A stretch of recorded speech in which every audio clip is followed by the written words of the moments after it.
మహానుభావుడు, అంతటి ప్రేమైకమూర్తి, అంతటి కారుణ్యశీలి ధర్మమునందు నిలబడితే ఎప్పుడో అన్ని తప్పులు చేసిన వాడు ఎక్కడో వైద్యశాలలో పడిపోయి ఉండిపోయి గోవిందా అని లోపల గొణిగితే ఇంతోటి పరమేశ్వరుడు ఈ ప్రపంచాన్నంతటినీ సృజించిన వాడికి వీడి తల మీద బొచ్చో లెక్క, వీడి ఇస్తానంటే ఆ కష్టం తీర్చడానికి.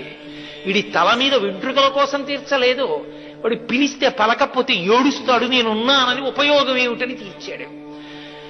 అది వెంకటేశ్వర మహాత్యంలో పెద్ద మలుపు అక్కడుంది. ఇక అంతటి కారుణ్యమూర్తిగా రాలా, అధర్మాత్ముడైన వాణ్ణి చీల్చి చెండడేశాడంతే.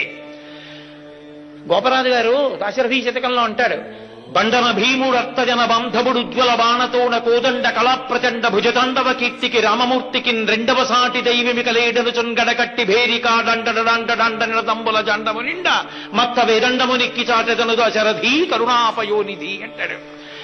అధర్మమునందు నిలబడినటువంటి రాక్షసుల్ని 14,000 మందిని కూల్చేశాడంతే గంట పైచిలుకు సమయంలో. అదే ఇక్కడైతే అరే ఎంత పాడైపోతున్నారా, ఎంత పాడైపోతున్నారా అని ఏడుస్తాడు. వెంకటాచల క్షేత్రంలో ఆయన చెప్పుకున్నాడు లక్ష్మీదేవితో,